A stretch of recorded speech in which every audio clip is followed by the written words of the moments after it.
katika uumbaji. Mungu kaumba mwanadamu, kamfanyia msaidizi Hawa, ili watawale dunia. Hapo mwanzo katika uumbaji, Mungu kamuumba mwanadamu, kamfanyia msaidizi Hawa, ili watawale dunia.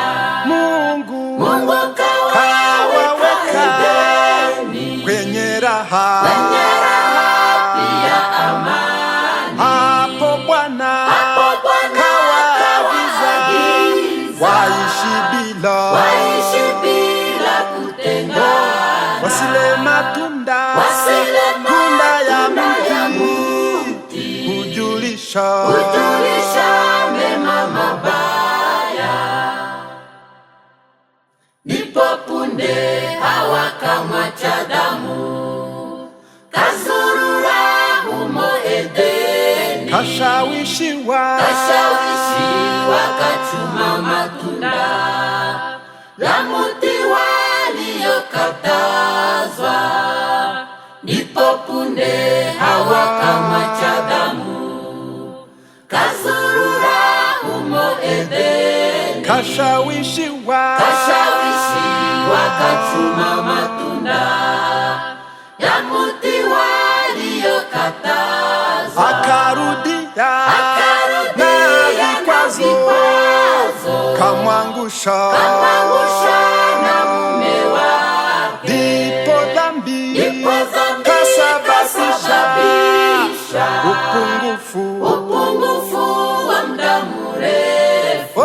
Ulimwengu Ulimwengu kaharibika kwa ajili ya mwanadamu. Ndipo mbinguni walihuzunika kuwa mtu amepotea, wakafanya mpango wa ukombozi wa kumwokoa mwanadamu.